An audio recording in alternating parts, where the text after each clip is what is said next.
We are Squawking Dead, a podcast pulverizing episodes beyond the Walking Dead universe. Sometimes we give you news, sometimes we make you laugh, but most times we go deep. I'm your host, David Cameo, and I'm joined by Cosmo on 09, Rachel Burt, and Charity, aka Blazy Gardner. And Bridget is not only sick, but she's on a conference, so we wish her very well. She was sorely missed. I was like, okay, guys, we gotta wait for Bridget. We can't start without Bridget in my head. Yeah. Uh-oh, Bridget's getting me sick. She gave me a computer virus. Oh, Dave caught a computer virus.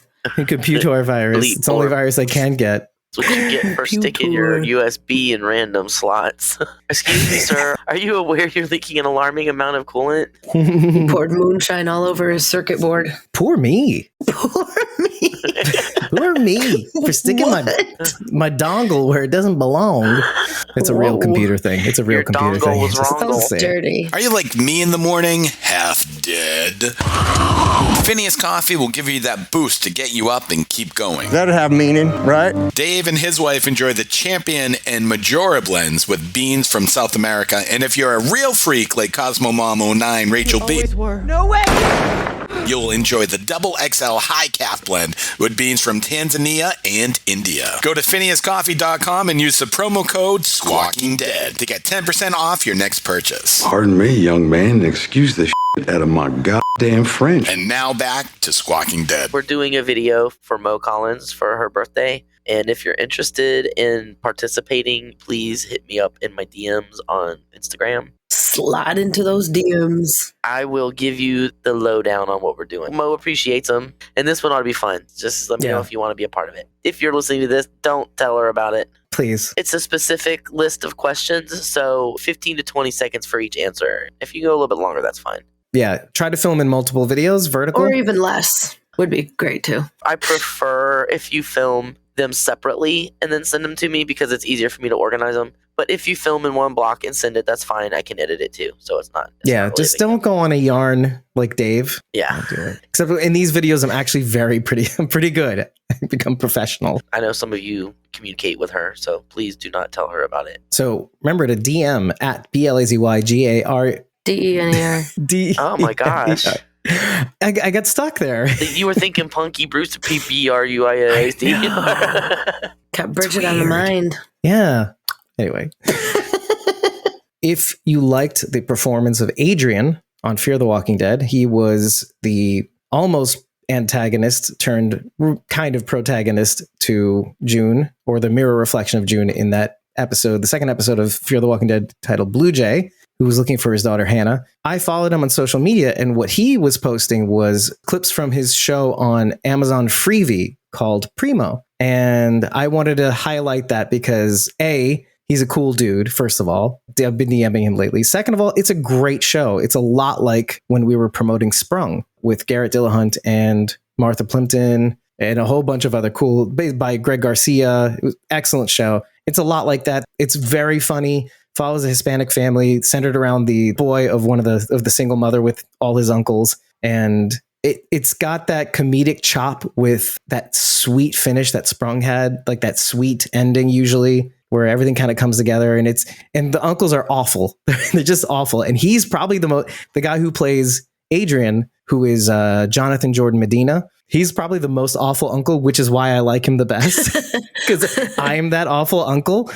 So I heard an advertisement for it today. It sounds really good. Tell us what you think about it if you do watch it. We're here to talk about the fourth episode of Fear the Walking Dead's 8th and final season, titled King County. Bringing it back to where The Walking Dead started. Sort of. I know I liked the episode, and there were things about it I didn't much care for, but it was just Morgan being Morgan. But all in all, I did really enjoy the episode. Do I feel like it pushed the story forward? I don't know, but I think it's kind of a wait and see on that one too. Yeah, I don't know if it pushed the story forward, but it kind of feels like it's getting Morgan out of a slump. So hopefully that's a the good thing. Longest slump in human history. Seriously. 13 For years, real. I think. Yeah, Well, 12, right? Maybe longer. You know, I don't know. Roughly. He wasn't in that slump when he was later on in The Walking Dead, right? He got out of that slump with Eastman, right? So no, it was fake. It sort of, but not really. Like we saw the veneer fall away. Yeah.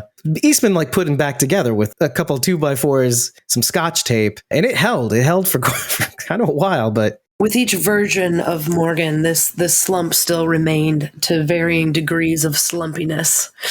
right.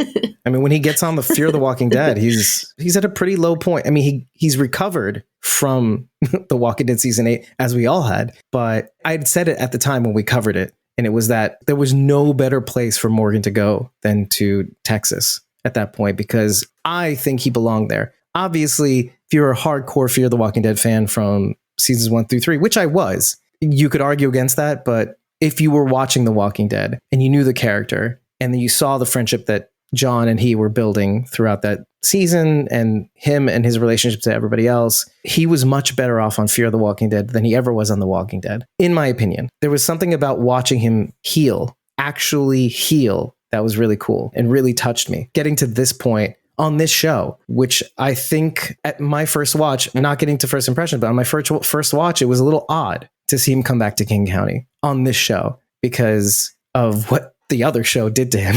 So there's a bit of a weird reunion here. It's kind of like your high school reunion where you're like, oh, I remember this place, but I'm different. I'm so I never had a removed high school from reunion, so I don't know. Have you ever had any reunion with No.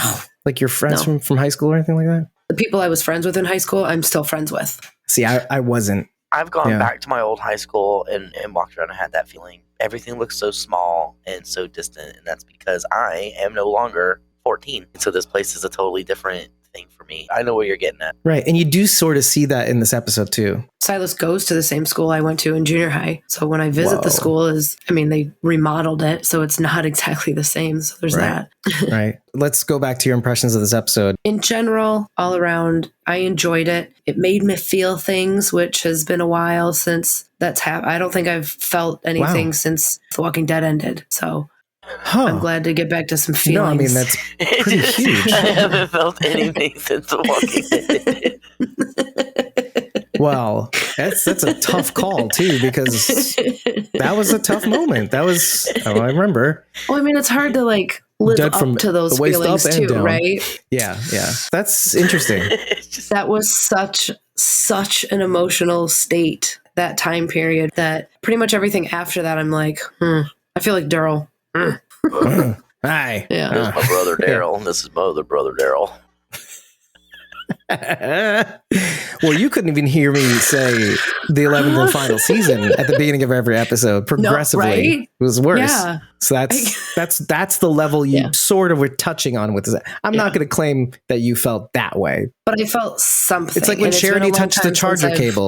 was like, Yes. burn. Yeah. And then Exactly. we were like, ooh, what was that? Oh, I remember a live this. wire? I remember this. I remember what this feels like. Okay. Yeah. Okay, that's pretty big. Okay, Sharon D, you said before we got on here that you would surprise us. Well, considering this was a Morgan-centered episode, June wasn't in it. I really liked it. And I'm going to tell you why. She said really liked it. I really liked I know it. I'm exaggerating it. So, like, Okay. the first time I watched it, I was like, what? Huh? But I was Me only too. half-ass watching it, too, the first time. Me too. So I went back and watched it again the second time, and I really, really liked it. And I'm going to tell you why. It's not because of fucking Morgan. It's not because blah, blah, blah. It's because of the fan service. People say fan service like it's a bad fucking word. Fan Mhm. service is why we're here. Fan service is why you got a fucking show. If you don't have fans, you don't have a show. So I appreciate that they went back to the shit I loved, which was callbacks and Easter eggs and shit that tied back to the past in a way that serviced the story. Like, it's not just random shit they're throwing in there. Right. Like everything, Right. there was a reason why they were tying it back. So they mentioned a whole lot of shit that I was like, oh shit, they're talking about that. So I enjoyed that part of it. That made me really, really, really, really enjoy the episode. I still don't really fucking care about Morgan because he was, I can't do it. I can't do it. Motherfucker, that's why you're here. Do it. I can't do it. God. That drove me crazy. Do it, Morgan. Do it. Like, I Do it. still wasn't super happy with Morgan and blah, blah. Ren, she's a little boss. She stepped up this episode. And I kind of enjoyed seeing Sherry and Dwight be like, fuck you, Morgan, too. Yes. Yes. Yes. Fuck you, Morgan. That was appropriate. We Fuck needed you, that. Morgan. They needed You that. sold us out to save your Whoa, kid. hold on We're just now. returning the Yeah. favor. Hold on now, Yeah. Sharon D. Hold on a minute. You'd be a little surprised by my first impression. Similar to you, when I first watched it, I was sort of there. I was watching it, And I felt weird after the first watch. Like I couldn't connect to the material. And I don't know what it was at first. And I can try to describe it. It's a lot like knowing that this is the end and here we are. And it was like we were back on The Walking Dead, but really kind of like the way I described it in the beginning. It's like you're back in high school attending your 10 or 25 year reunion, which I did recently. And you, in a way, outgrew it. You can't recreate that experience. And you don't want to for the most part. Even in the show, how do you recreate something that was fine the way it was? How do you go back to that state? How do you go back to the home that you grew up in knowing that you are the one that's different? It's never going to be the way it was. Maybe that goes to a little bit of how I felt about it on first watch. I felt numb. Did you feel that way, Rachel, during some of the episodes of The Walking Dead near the end? Like you watched it and part of you,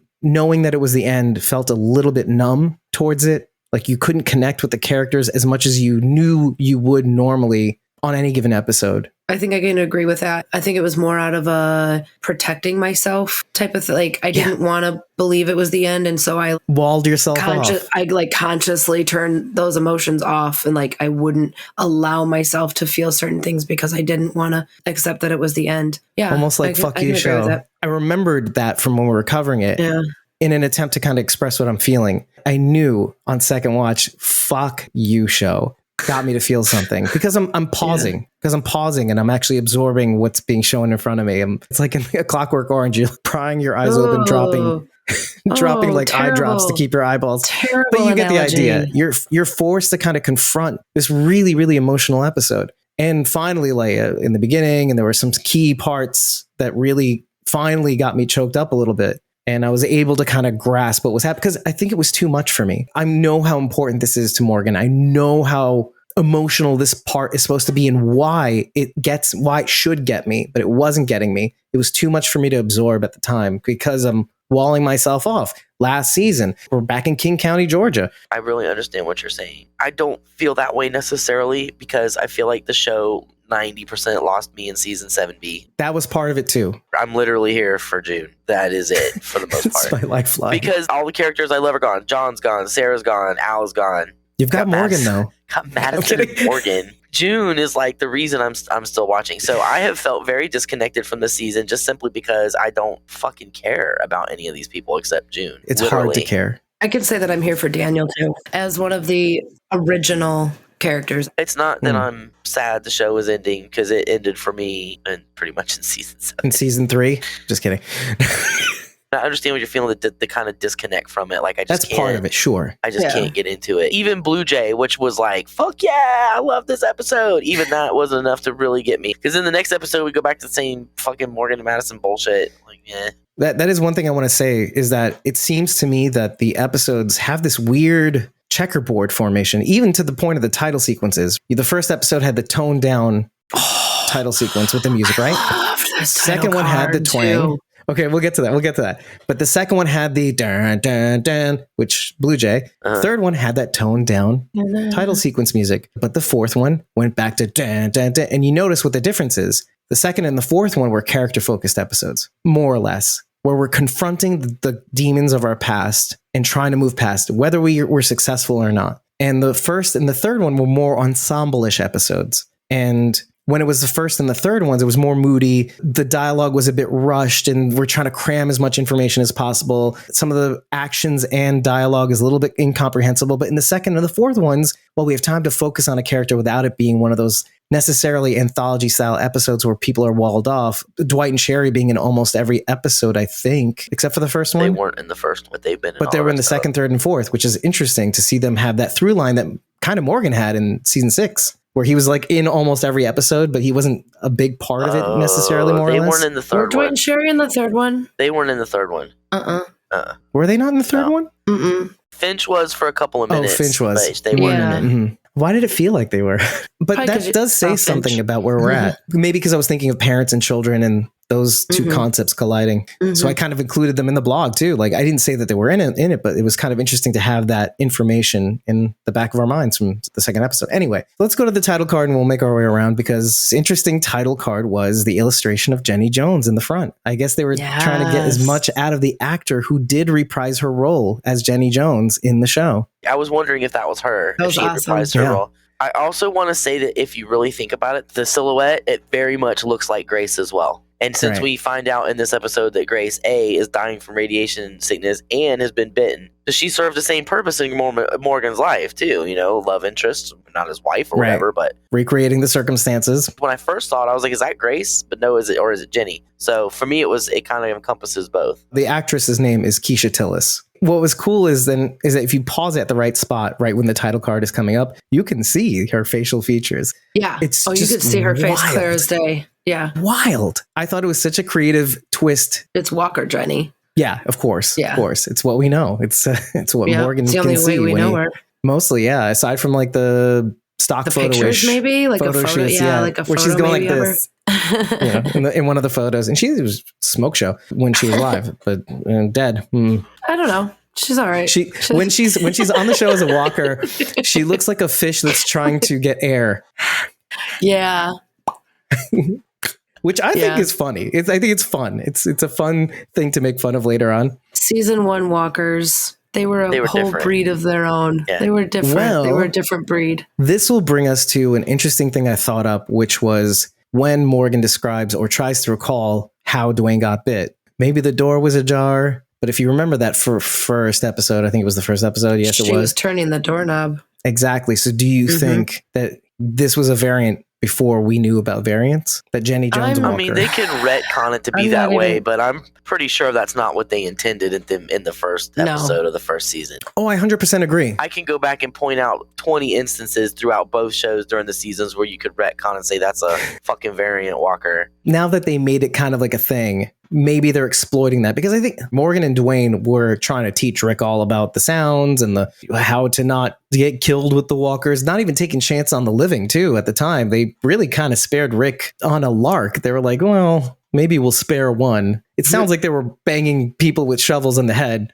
for a while after the fall, and they took a chance on Rick, and it paid off. They got the rifle and everything. But my point is really, it seems like they really, really were trying to be as careful as possible. And if they didn't think that walkers could turn doorknobs, then it may have been one of those things where, like, okay, they didn't think that they had to lock the door or anything like that. And it opened the door and got on top of Dwayne. That's where I'm thinking he didn't think that they could open the door. So who bother locking it or whatever? Yeah, I would still be locking my door. Oh yeah, I'm from New York. Whatever. Even if a walker can't walk in, a motherfucking person can. So person could, yeah. And they're way more dangerous than the fucking walkers. Yeah. I mean, we still don't know the details of what happened with Dwayne, but he was still very, very young too. He was a kid. Neither does Morgan. Dwayne could have opened the door and let her just in. Open the door on him. Right. That's what I was going to say. Yeah. I want to see my mom. Let me open the door. You know, I want to see my mom's out there. Let me see my mom. Being a kid and seeing her like that, he might have just opened the door and let her in, not thinking.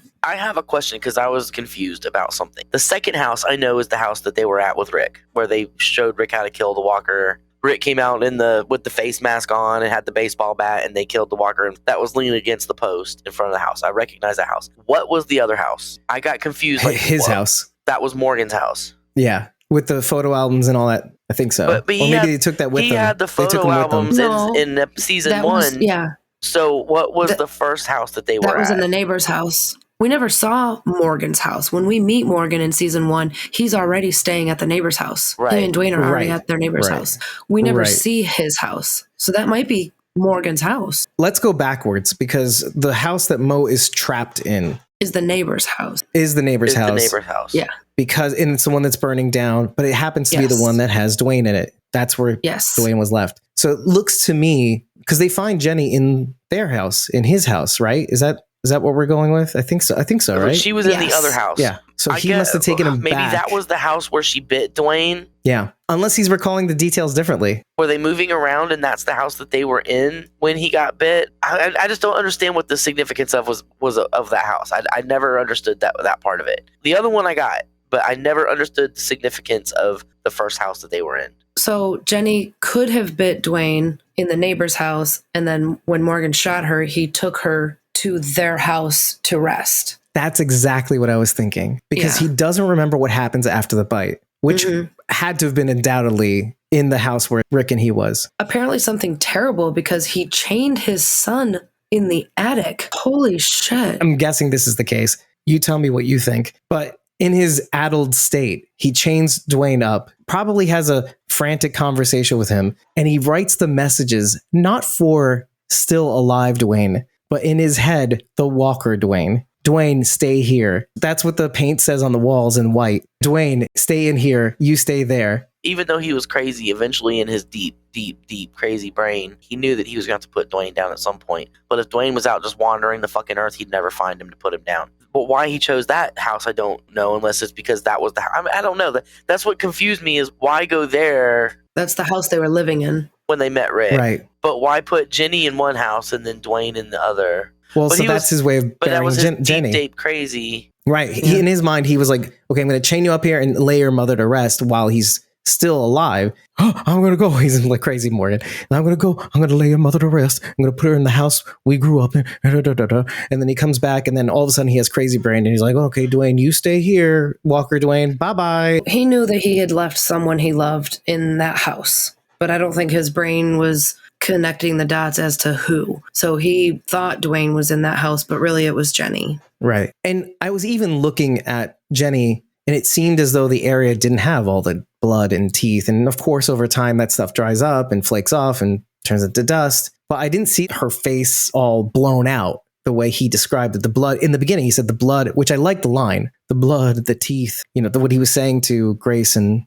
Mo at the time. But that's when he was talking about her attacking Dwayne. Yeah. She ate the side of Dwayne's face off, Oh. apparently. I thought he was referring to having shot her in the head. Because you saw Dwayne and half of his face was gone. Okay. Yeah. Look, maybe it was me like being very impressed with the line and just my mind was elsewhere, because it was really haunting the way he was delivering that particular line. Mhm. And you're right. Wow, Dwayne is. Can you imagine how scared Dwayne must have been at the time? And I don't know. I wouldn't want to live past that moment anyway. But having half your face ripped off and everything. He was By probably your already. mom. I would think he was already dead and turned by the time Morgan chained him up, because you can't survive I getting would your hope. face eaten half off like that. I didn't really think about His that. eye was all gone and shit. Like, the whole side of his face was fucked up. Poor Dwayne. I think they also probably did that because I don't know who the actor is that played Dwayne all those Yeah, I years don't ago, remember. but He obviously looks good now, though. and obviously he's not that age anymore, so they had to recast someone and disguise his face Right. because Oh, yeah. What did you think of the Dwayne Walker? from a special effects point of view, I always like it when they linger a little longer on the grossness. When I go back and rewatch it, I'm definitely going to pause and stare at it for a little while. Pause in the beginning where he kind of goes like that, like the mouth Yeah. opening up the way it did. Oh boy. But there were some parts where I was like, It was okay, good. this is a valley. There's a little valley that it passes by a little bit because his face is gone and the skull Yeah. looks big. But I don't know. It's still cool in like a weird comic booky way, because I think there was something to the way he was chained up in the attic that I've seen a panel. I think he chains Dwayne up in the alley after he puts Jenny down in the comic book. I think that tracks with the comic book, if I'm not mistaken. Is that some other version of the comic? Because that was never, Was that never shown? I Nope. thought there was a flashback to that. not that I recall. Maybe you dreamed it. Before Morgan shot Dwayne, and they were showing the flashbacks of Dwayne. And the last one they showed was him going, "Daddy, Daddy," just as Morgan shot him. Ugh. And I thought that was fucking perfect. I loved how they did She's that. just trying to get me to cry.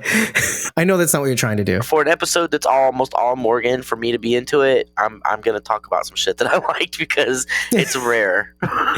It was heart tugging the way they did that. Yeah. It was very good. At one point, Grace tells him, after trying so hard to recreate the circumstances in order to, and Grace tells him this in plain English, you're trying to tread over circumstances that already happened in order to move on, but you're recreating that same circumstance with Mo by putting her in danger. And I 100% agreed with her. However, at one point, no, and I was frustrated with this too. Mm-hmm. But at one point, he finds out that Mo is in danger. He says, fuck it. Let's get Mo and get out. He says this to Grace. He says, fuck it. He doesn't say fuck it. He says, fuck it.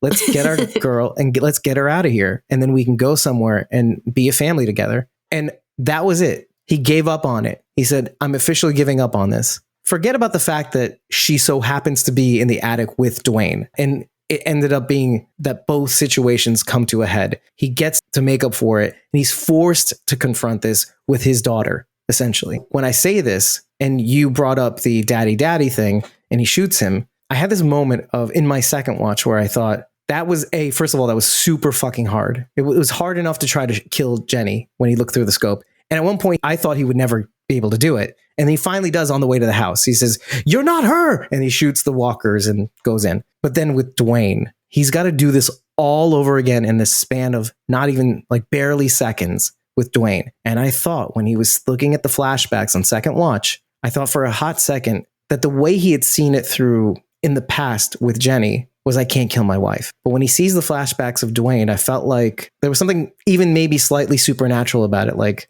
daddy, please, mercy. And he didn't hesitate. I mean, he hesitated at first because he couldn't bring himself to do it for a hot second. That frustrated me too. I was like, come on, dude, this is your daughter. But then when he heard the daddy in his head, it's like, no, this is I have to do this for my son. It's a mercy then he just did it. The quality of mercy in that moment, that he got it finally. That's what you're supposed to do. You're supposed to do that. That there was nothing holding him back anymore. Mo. Yeah, well, that goes without saying, because that's what he came there for. Right. But when he saw those flashbacks in his head, I think something helped him. His son helped him. Had Mo not been in trouble, would he have been able to do it? That's tough for me to say. I think it might have turned out the same anyway, but I think it had to happen that way. Yeah, I want to say yes, he would have, because that was the whole point of going there. And if he had left that situation, not putting Dwayne down, he would have regretted that even more. When it came down to it, even in a high stress, you have to do it right now situation, he still hesitated. And almost didn't do it. That was my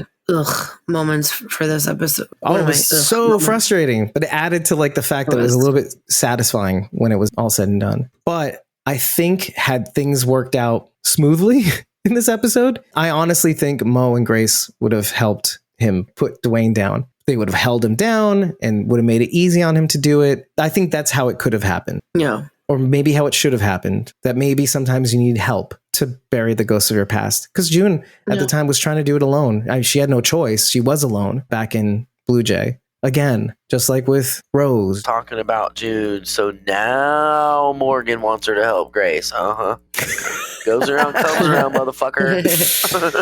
Wouldn't let her in the dam. Last time Grace needed help. Now he's taking Grace right to her. Talk to the hand. Read between lines, motherfucker.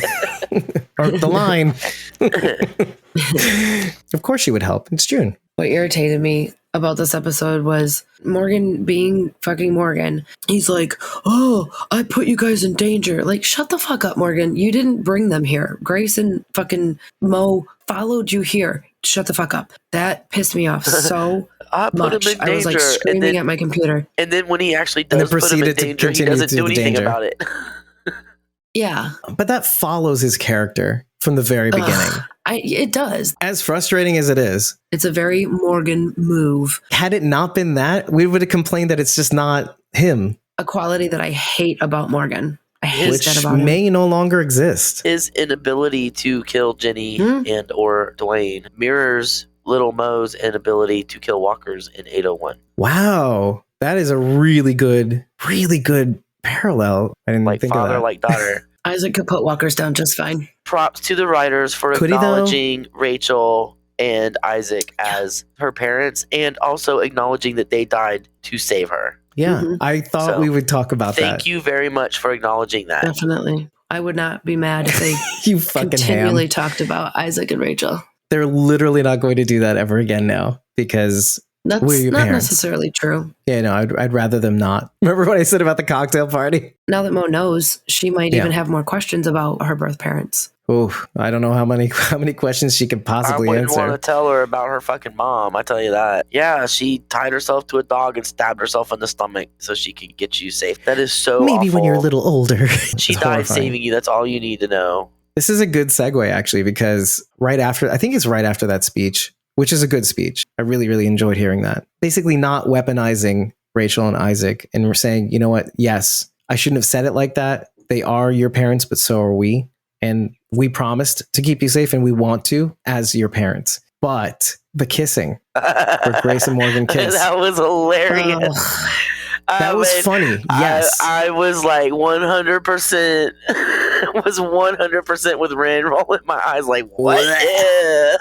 No, I liked it, but there's like a little bit of a disturbing factor to it. Did you feel that? Can we just go back to killing Carrion? I'm like, that kind of made me feel like, and I get it, like maybe it's like a kid being a kid. She has literally never seen anyone kiss, never seen a TV show, never seen a movie, right. never seen a play. The people there, other than the teenagers that are possibly hooking up in the dark, she's probably never seen anybody kiss. So all of a sudden, these two people are just mashing face, and she's like, what the fuck is going on? That's disgusting. It's not the line that I never want to see that again. Was that was funny, but it's what she says after. She says, "Can we kill Carrion now?" That bothered me just a little bit. Like mushy stuff. I'm only happy when I kill Carrion. No, because what else does she fucking know? If she was a teenager I know. today, she'd be like, disturbs me. Can't we just go watch TV or something like that? But like, what else? What is she gonna say then? Can't we just go back to Padre? I mean, what the fuck else is she gonna say? That's all she knows. That's all she's ever been taught is to kill Carrion. So that's her go-to. It's on brand. I like seeing these different facets of her, but you know what it is? We're too ingrained in the universe, or I am, and I'm like watching the kids closely so that they're not psychopaths. That's what I was feeling in that one. I'm like, oh, is this something I gotta watch out for? Is this like in another episode, something's gonna happen and she's gonna, what did I do? She kills like one of our characters. To be fair, all teenagers June, are maybe? psychopaths. Yeah, what? Yeah, maybe. No, all kids are sociopaths. There's a difference. They have a conscience. You just have to get to it.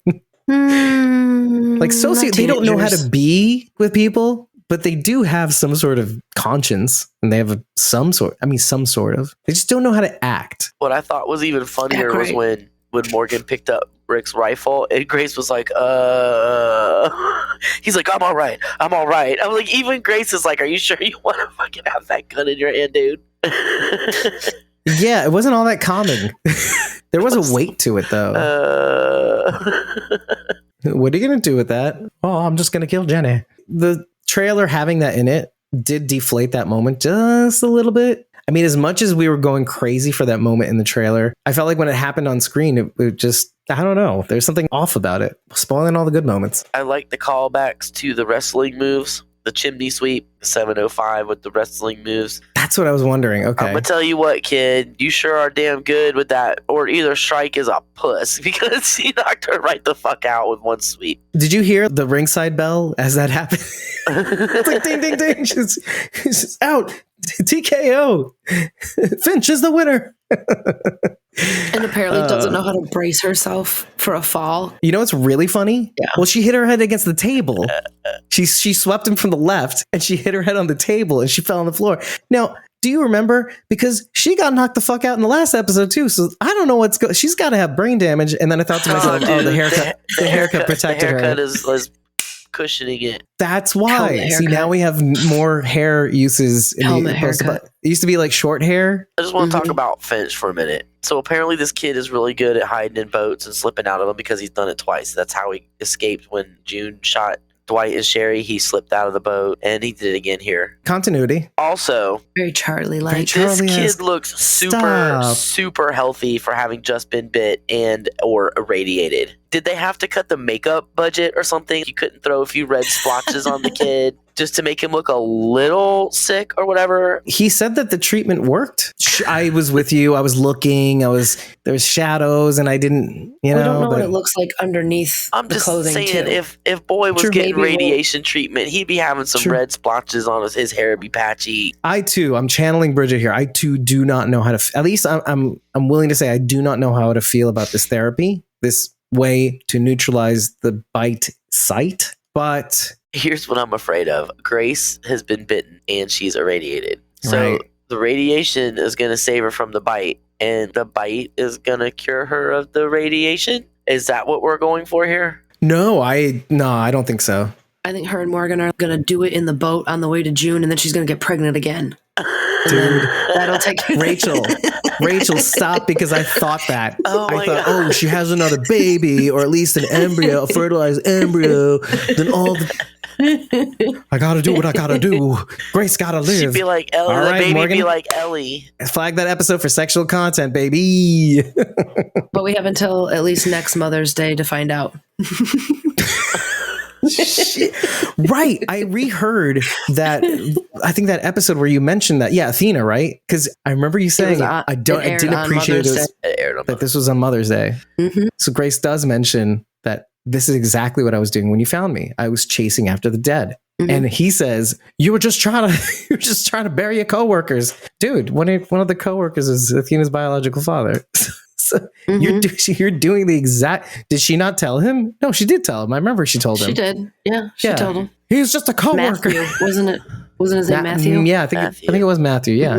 Mm-hmm. So not just. I mean, yes, she was collecting the dosimeters. rods. Dosimeter rods. Yes. Dosimeters. Yeah, I'm like the dectometer. I had the letters right. They were just in the wrong order.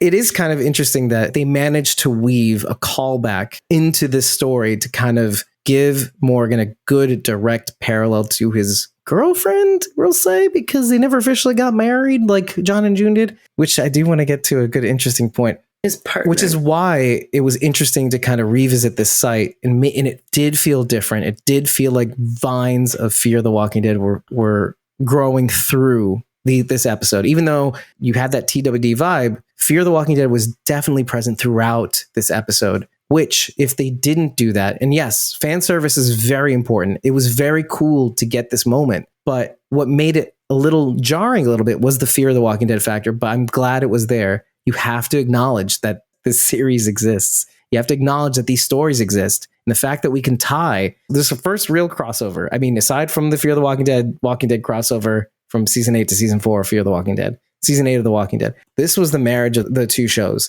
Right here, we've got The Walking Dead's history and we got the Fear the Walking Dead's history, and these stories marry perfectly. It's not just one character going off to another show. And now that I'm really thinking about it, they did a really good job with the writing. I'm not going to say perfect because it didn't get me at first. And maybe that's just me, and it could be me. But I thought, I mean, the more I really think about this story, they did a really good job marrying these two worlds and creating a good Fear the Walking Dead story out of the bones of a Walking Dead story. Considering that it's like my least fucking favorite character on the show.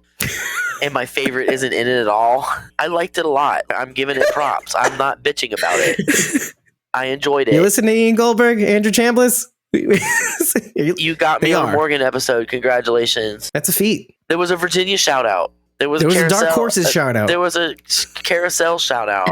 Yeah. It was funny. I love seeing your smile. There was a lot of humor. Yeah, there was. There definitely was. Did you just do the thing with the doggy? With the smile and the carousel? Did that get you in season 5, Rachel? No. Oh, I saw you. I saw you. And then the crying. And then the driving away. That was sad. Remember? See? Remember? You remember. When Sherry told Dwight that Skunky Morgan was riding on his horse. He was just like, okay, we'll talk about this later. So when they were talking about Morgan's skunk smell, the first thing I thought of was, this is the death stench activate. This is what he smelled like on the submarine. When all this Well, I thought you were talking about the beginning of season 6. No, the death stench when he got piled on all the walkers in the sub piled on him. Yeah, and then he just had not one single scratch on him. Like he should have Popeye been with dead. spinach. Da, da, da, da, da, da. Yeah. He should have been dead like 10 times over, but somehow, and then we were like, oh, he activated a death stench, and they all thought he was dead. It was the skunk smell. This is right. He just went. Yeah. He just oozed a little bit. Gross. Which actually, okay, that does kind of kosher that scene a little bit, because even I was sus when Victor tossed him into the horde of walkers. And there was never any explanation. If you do call back, I guess, to the first episode, and he fell pretty hard, let's say, and he got some death all around him, maybe he was able to wriggle out. But he was clean. That was the point. He was clean. As were all the walkers on that. That was my big gripe. All the walkers on the sub were just too weird and alien faced and clean. They didn't look right. They were basically in a time capsule. There was no outside elements to do anything to them. Like dust and air. right? They're preserved-ish, but they looked like aliens to me. On the note of the skunk smell, I did look up, and yes, tomato soup does mask the smell of skunk, but it is not a I treatment. can tell you're not from the South because every fucking buddy in the South already knows that. I am not from the South. There you go. I thought it was tomato juice. It's tomato, not tomato tomato soup. juice. Tomato or juice. Right. Yeah. But he was using soup. Yeah. So It's basically Yeah. the same thing. it's basically tomato sauce. As I someone don't who know. lived way out in the country and had dogs that regularly got skunked, Wow. My little girl got skunked once. No. Yeah, right in the Oh. face. She got skunked right in the face. No. That's Yeah, terrible. I've it was run over bad. many a skunk, but never. Yeah. Dennis and Needed I the used to have a therapy. big triangle of property, and we were on the wide end of it, and we had a security camera. And one night we could see out there, and there was a skunk. I am not shitting you. That skunk had to be the size of a fucking pit bull. It was huge. It had a big, huge tail. I went out the door to look, but there was no fucking way I was getting any closer than that. We get them up here all the time. You can go out in the mornings and smell where they've sprayed something Ben? out here. They had Taco Bell at 4 a.m. They have Just- Waffle they're House. just walking around. They got Waffle House at 4 a.m. No, the Waffle House just helps things move. They had, But they had the too much Taco Bell moonshine. helps things air. It's like when you walk, just little bits of fart come out. It's just, you can't help it. Jet propulsion. Sorry, everybody. It's like a fuel additive, right? You're getting a little Oh my extra gosh. MPG there, though you're running a little rich. But on the note of the Gross. tomato soup, one dumb fact that we have to kind of bring up is that tomatoes in the universe do represent an interesting part of the story. And that is specifically the tomato that Rick puts on Carl's grave, I think it was. But it's also in Mhm. season 9, it represents the idea of change and how when the fight finally breaks out in Bridgetown, where they're building the bridge to the sanctuary and then trying to connect the communities after the bridges wash out and things finally collapse. The thing that signifies the collapse of that hope and change and transformation is when they start stepping on the tomatoes that, of course, what's his name? Jed. It was Yeah. Jed. Of course, he takes the tomato out of the back of Maggie's car. That's who Carol sets on fire. Yes, exactly. For this in the time after the time jump, because if you fucked us, dude, you could have had Well, it all. he hurt Henry. That too. I'm sorry. Why are we against this dude? I was just not okay Well, after Henry that. was I don't know Carol's- why. Child. So Right. Well, even I'm even sorry, though I'm if not a fan anybody's of gonna hurt that Henry, kid, it's I'm gonna a be fan of me. Carol. so sad. Okay. But the idea is that, they were stomped on when they had the riot and things couldn't recover after that point. The tomato again was stomped on. This is the idea of Carl's dream as well. And Negan picks the tomatoes. He's also tending the tomatoes in season 9. the idea of a change, a transformation. If you really want to get into it, spaghetti sauce is made from tomatoes. So we've got the Negan and the spaghetti sauce too. Yeah, maybe being with Rick's family started that change. So yeah, it does behoove us to mention that because, of course, the imagery is a little bit weird because if you're trying to mask the stench, is the stench really gone of the skunk smell of what lies underneath? That I did not think about when I wasn't thinking about that when I wrote that down, but it's an interesting thing to have to note. I love it when you get amazed with yourself. Well, because it's like when you have a half a thought and then you kind of actually think things through out loud and you're like, I take it back. I don't like this. I don't like this at all. But what I do like is that Dwayne is the one who holds on to hope. He's the one that holds on to tomato sauce against all reason because Morgan mentions they were starving. So that is sweet when you really think about it. At least that part, not masking the stench. Stupid Dave didn't think things through when he wrote his notes.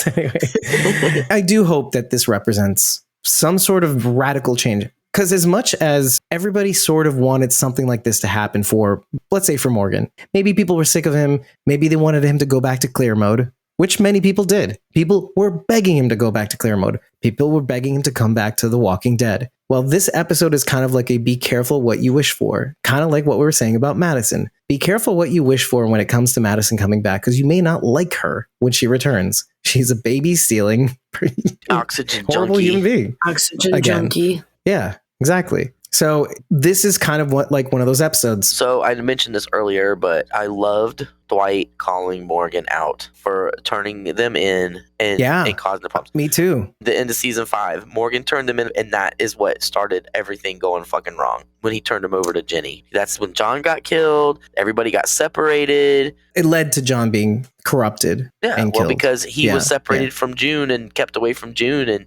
all that shit happened to him, and that was because Morgan turned him over to fucking Jenny. So here he didn't learn a lesson from that, so he turned around and did the same fucking thing with everybody else. But let's be fair with that. That is a decision they all made together, though. That wasn't just a Morgan decision. I'm going to have to side with David on this one because in that episode, Morgan makes it a point to put it to the group. Kind of like a Rick thing. Yeah, he kind of makes the whole group decide, is this the best option? And nobody liked Disagreed. it. Nobody wanted to do it, but they all kind of agreed it was the only thing they could do. I will give you that everybody else agreed to do it too, but he's the one that made the But it call. was And he was the one who paid the price, too, for that decision. It wasn't just Well, him. almost. Wasn't Well, just It meaning him. activated his immediately. death stink. It's like a Spider-Man origin story or something. Yeah. Well, he was left for dead, but all of a sudden he realized and then he could evade walkers. Morgan knew that Sherry was pregnant, right? Yeah, that's why I liked that Dwight brought that out. He said, well, kind of like payback's a bitch. But then equally, I like the fact that he shouts back. Well, maybe, because do you remember how we felt about Sherry at the beginning of season 6? It's like, bitch, what do you, I get it. Your shit is born out of trauma, out of the sanctuary and Negan. God only knows, because we don't, not really. But girl, what? Then finally, Austin Emilio / Dwight. Wait. Girl, what? Come on, get on board, girl. You're being weird. But then Dwight finally going, bitch, you sorry, let me say this right. Bitch, you want to trade one son, you want one kid for another? You think Finch is going to respect us after that? And Sherry's like, no, I guess you're right. Felt like that line alone made up for some of the sus but understandable Sherry stuff in the beginning of season 6. Also, you don't have to tell Finch. Like, he's a kid. I like this hard ass Sherry. He's like, it's not like that. Yes. She's like, well, then what's it like? It's different.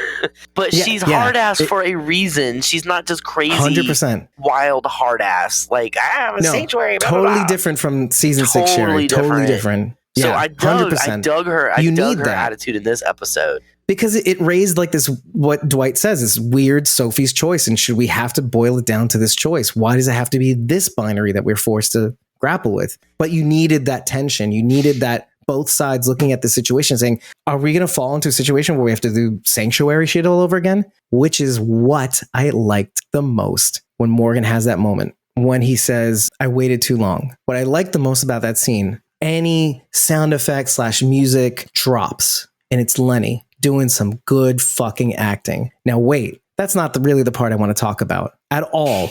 It's good. It's really good. And he just shuts the fuck down. And he's like fucking putting the gun to his head. And then when Dwight and Sherry step in, that to me was them doing for Morgan what June and John did for them. That was them saying, dude, I've never seen you like this. You've never been this done. In their history, they've never seen Morgan like this. And you could see it on their faces as you look at that scene. I urge you to watch that scene again. It was hard for them to watch. Someone who was struggling to keep them together, someone who was struggling to shepherd them. I don't think he wanted this shit, but he took it on. And he even taught Dwight to redirect and look at things a different way, which Dwight, from that point on, had been trying to do. So when they see him in this low fucking point, what made me react was not Morgan himself, was looking at the looks in Dwight and Sherry's faces as they see this man being utterly done and pathetic. And that got me, not Morgan, them. And so watching them step in was like John and June. I remember that. And that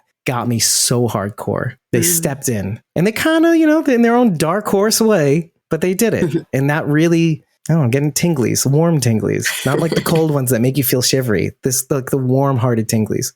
So, hey, dude, we're going to help you do what you need to do. Let's do it. Let's get you to Sherry, John says to Dwight. Let's get you. You got to get to your girl. You got to get to your woman. Sorry, that's another yarn, but fuck. That whole scene, for a variety of reasons, was super fucking good. I mean, it was annoying Shrike in the pot. Like, can't you see? Are you guys not human anymore? Oh, right. They're brainwashed. Okay, fine. But okay, you're in character. Okay, that makes sense. But it was fucking annoying to be that far removed from humanity to not see a man who's done. They didn't know who he was. They have no problem killing Morgan. They don't know his history. Oh, man. Sherry and that Dwight muzzle. do. I mean, especially Dwight. Dwight knows Morgan probably better than anybody on the show, or has known him the longest. That makes me more Especially since heartbroken John than anything. died. Right. Yeah. Right. And poor Grace, it makes me look at Grace this whole time because she's right. What have we been doing all these years? How much time have we lost? You spent more time with Dwight than you did with me, in an aggregate. It's like a little bit more time with Dwight than me in our history. Man. Well, I mean, here's the thing, though. If you were unsatisfied in what you were doing, you could have fucking left or done something at any time. Grace is waiting around for Morgan. Is that what she's waiting for, or is it because of Mo? Both. I feel the same way about Maybe. June. June could have fucking, Dwight you know and Sherry. what? I'm done with these experiments. I'm going to get the fuck out of here. Why did she stay? Why did she hang around to take fingers? Which I'm totally thrilled about, but why did you stay here? When you could have fucking left at any time. They didn't even know where you were. You could have That's been what gone. I wanted to know. I did write that in my notes, and I felt like I was trying to hit on that when Adrian says, "What are you living for?" But I want to bring it back to Dwight and Sherry / Grace and Morgan, because I don't know what's worse. Being right there, being able to touch your kid and not be able to tell them. And for the same reasons, Grace and Morgan stay apart. One is a collector, one is at the radio tower repeater, or wherever she needs to be to repair radios. And they're apart, but they know in the back of their mind, A, they can't show that they've ever been together, and B, not show that Mo is their kid, both of them together, and be apart. I don't know what's worse. And I like that we have this parallel of these similar circumstances, but different situations. And you don't know what's worse. That's got to be a special place in hell. And you see it in Grace and Morgan's faces. Mo says it accurately. They would have used it against you. You made the right decision then. And Lord knows that's fucking hard. I mean, I asked the question too, why was Morgan even kept alive, to be honest? Well, it's that thing again where they say that they never bring in parents because the parents don't want to do things the way they want to do it. They want to do it the old way. But yet they're bringing in all these grown-ups anyway who are doing what they want. So you tell Morgan, sure, this can be your kid. This is your kid. You guys can stay with her, but you have to do what we want because you're still doing what they want and you're not getting to spend time with your kid. Well, he's not even there. That's the thing. And he's never seen the island, it seems, because they probably picked the kids up from the port, like when Madison did the eggs. So he's apart. He's off the island.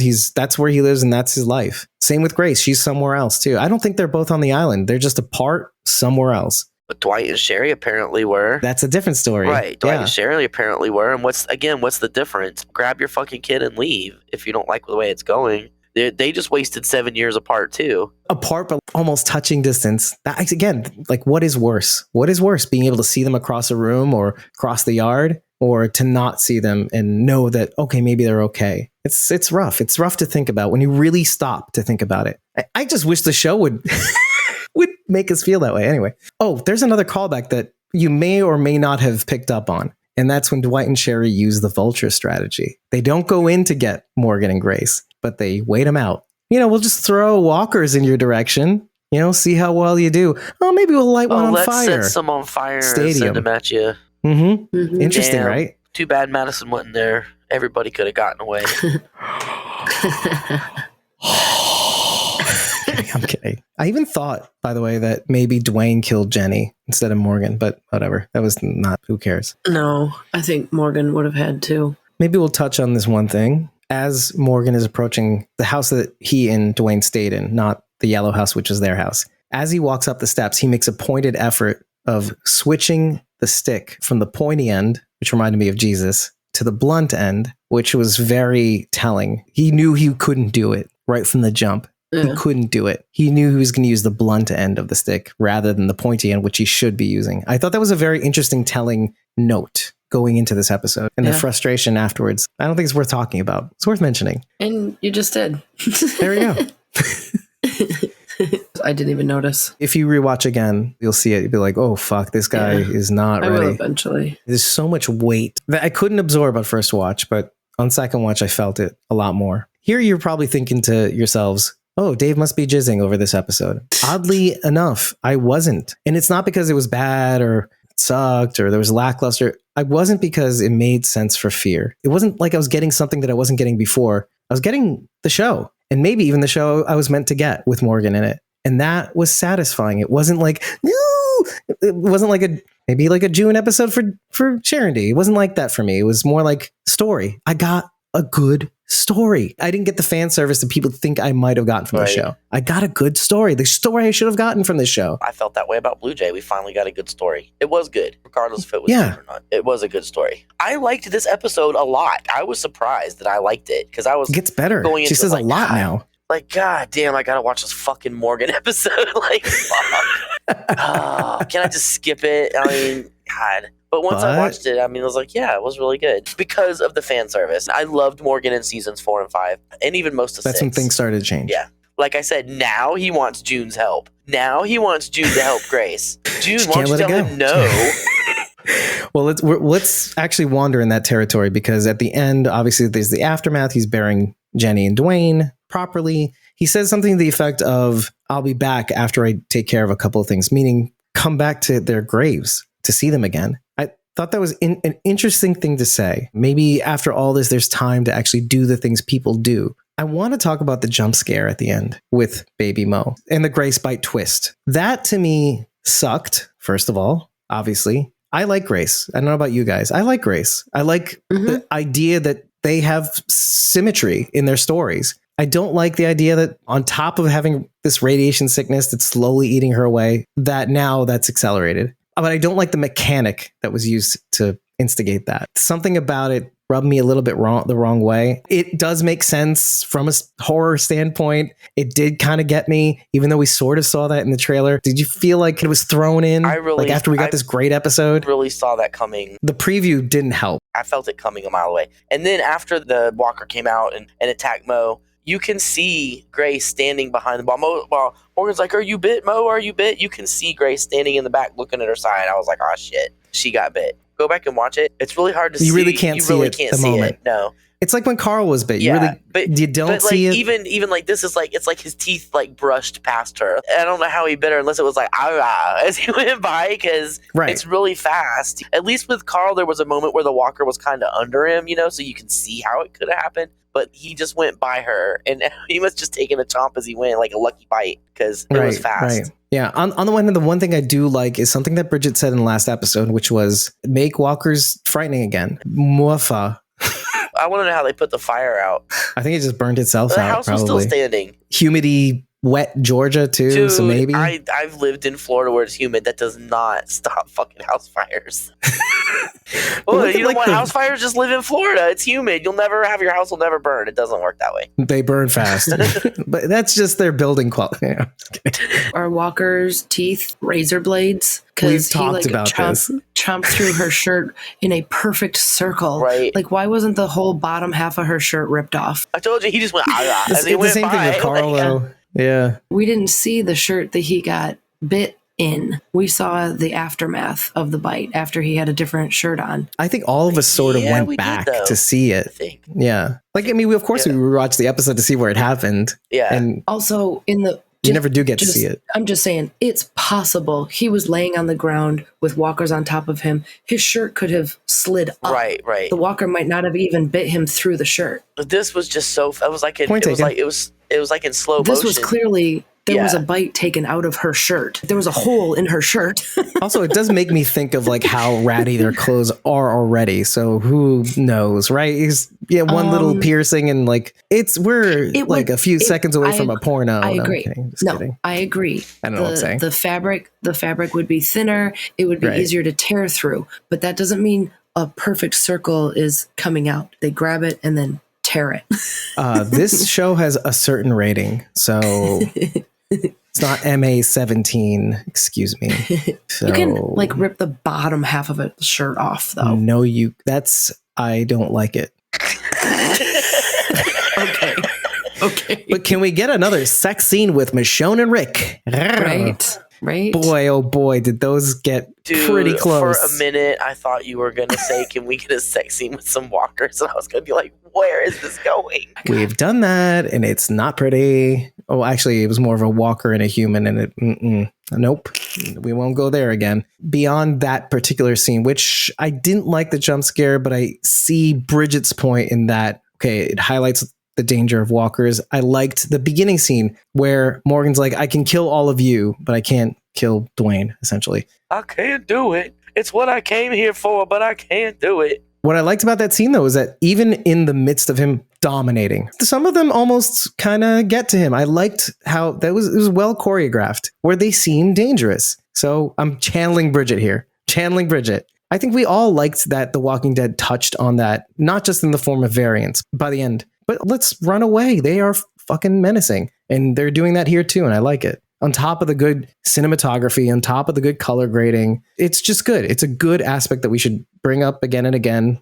about this, the positives about this show. Moving on from that, though, do you think Grace is going to make it? Yes. Yes. Oh, I'm not so worried sure at all. I'm basing this on the fact that she was still there at filming at the end. And by that, I know that because she was posting pictures and shit when they wrapped. Radiation cures bite, bite cures radiation. Maybe when the walker bit her, it like sucked out the radiation like poison. That's why it's a perfect hole, because they had a straw to go in there. Yeah. Goes back to the slurping we did pre. Yeah. Yeah. Like soup, or is it like tea? Okay, sorry, I was doing. Okay, here, fine. Okay, I got it. You know what else I didn't like about that jump scare is the part you miss if you're not paying attention. Right before that, where she finds the fucking photo album and she goes, "This is so you can remember them how they once were." This fucking kid. And she's pleased with herself. And then she gets fucking ashed. Am I the only one that got major Megan vibes? Oh, season 4, when the governor is with the little Lily. kid. Yeah. Oh. His daughter? And She was digging in the it dirt. was Lily's She was daughter. digging in the dirt and she pulled up the sign and the walker was under the sign. It was in that dirt mound. Yeah. Yeah. Right by the river. Like the No, of flash course, flood zone. yeah, I did. Flash Okay. flood zone.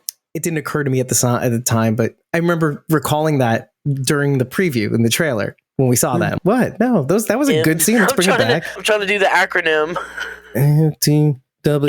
MWDGA. It'll fit on a cap. Anyway, MTWDUGA. Make America Glenn again. I'm looking at Rachel like, where does this she feel? She's like, shut the fuck up, Sharon. I'm saying that's nice. Make America Glenn again. Make America like Glenn. Glenn was awesome. Yeah, okay, that's okay, passable. That's right. Yeah. Agreed. We can be heroes just for one day. Before we go to the Oriole, which we have to talk about and then finally say goodnight. Oriole. I know we're here. This is a PG TV. Anyway, whatever. Please, we talk about prickly tits in the last episode. Give me a break. And ripping shirts and exposing skin The double stuffed Oreo. with tomato soup. I like the Dwight, Sherry, and Fincher reunited. Super cool. But also that's something that's kind of super cool is Morgan fucking not hesitating shooting those Padre goons. Gives me a little bit of hope that we're going to see a just unclouded, maybe even. As much as I like Morgan, I don't really regard him as a badass. That's not why I love him. But maybe a badass Morgan. Like a June, full guns blazing, no hesitation, aim for the head. I don't know if I'm ready to like be all gung-ho like that. I did see a shift in character. It was kind of like, oh, okay, to see him just raise the gun and take those guys out. I know, exaggerated. It's just like Mo breaking that barrier and being able to kill walkers. Morgan was finally able to break that barrier, and now he can move on. Thank God. Man, you just gotta milk it. You gotta milk it, Charity. That's such a good observation. Let's be honest, for now anyway. Sure, fine. It can go either way. Next thing and he's it gonna works. see a goat. I can't do it. Tabitha! Tabitha. Tabitha! I don't die. And then break out the one-word It's song not clear. Tabitha. It's You not were supposed Tabitha. to, but I did. You were supposed to. Clear. Oh no. Daddy. Now we have that in the mix. Daddy. Daddy. Maddie. Madison. Ew. Anyway.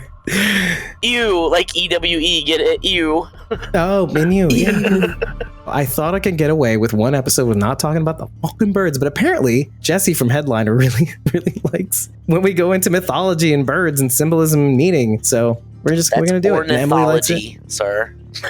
Well, it's just well, it's a little bit beyond ornithology. If you catch my drift. Ornithology. What'd you call me? Double stuffed Oriole.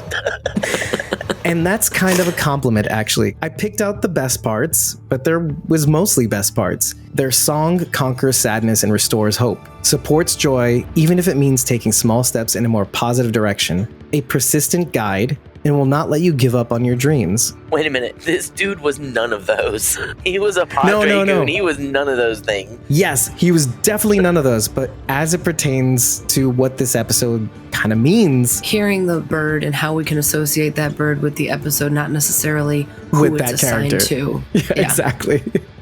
I mean, it just fits magically. Helps you connect with the realm of the spirit and the universe from which all knowledge originates. Whoa.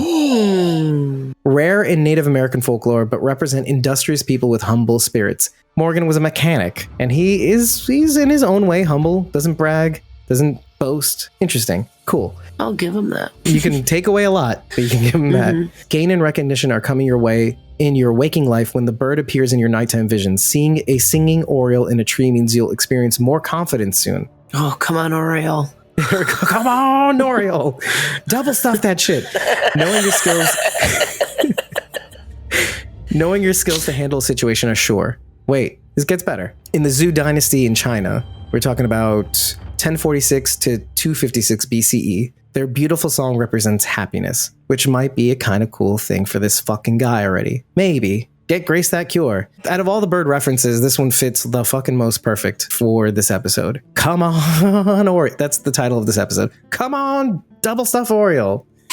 One can only hope. They're also the Baltimore mascot. For their baseball team? Baltimore Orioles. I like the mascot. He looks he looks pretty nice. He's a nice guy, the Oriole, even though they're shitbags. Aren't they like the black and orange, right? They're like Halloween birds. Yeah. Ooh, okay.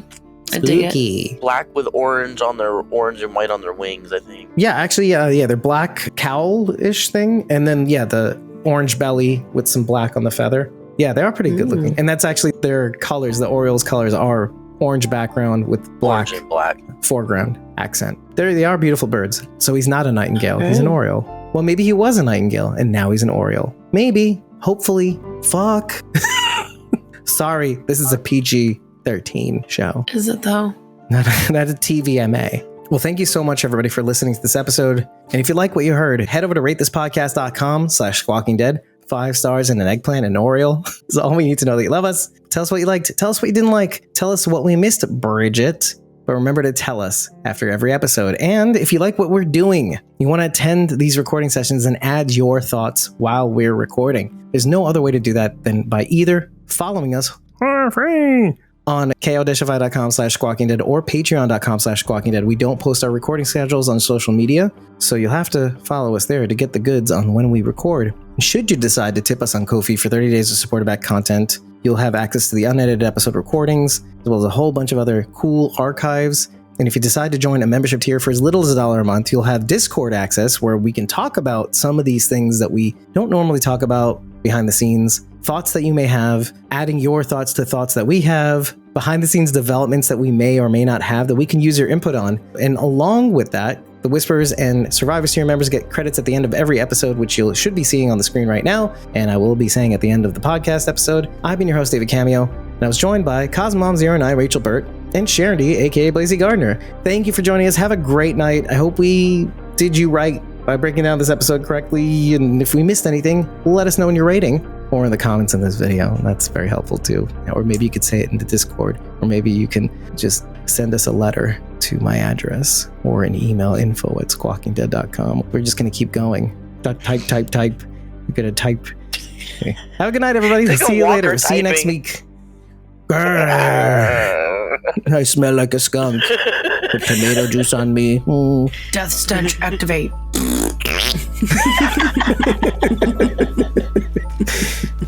I could walk undetected. I'm right here. You ruined it, Morgan. Stop talking. All right, bye, guys. Thank you again for listening to this episode, the 4th episode in Fear the Walking Dead's 8th and final season, titled King County. We hope you enjoyed it as much as we loved recording it. And as I mentioned at the end of the episode, we like to thank our Whisperers and Survivors tier members. It's a perk that they receive as part of their membership and support and love and participation. Starting with the Survivors tier members, we've got at Real Ryan GM on Twitter, at Eliza Jones 71 on Instagram, or at JonesAJ6 on Twitter, and Linda Peg Athens, aka Fanart Lindy, who you can reach at ko-fi.com/fanartlindy. And on to our Whisperers tier members, at Judith.Morton on Instagram, Aiden Atkin, who you could reach at ko-fi.com/AidenAtkin, at Tyler Phillip Cox, and at J13Voorhees on both Instagram and Twitter, at Sandy.D.Morrison on Facebook, and to Kira, who you can reach at ko-fi.com/Connie Dixon for life. That's Connie Dixon, the number 4 LYFE. We can't wait to break down the very next episode, and hopefully, if you're following us on either Ko-fi or Patreon, you can join us in our next recording. It doesn't cost anything to follow us, and it doesn't cost anything to join us in our recording sessions, but we don't post our schedule on social media, so you're gonna have to follow us on our Ko-fi or Patreon pages to get our recording schedule. But remember, in the meantime, we are Squawking Dead.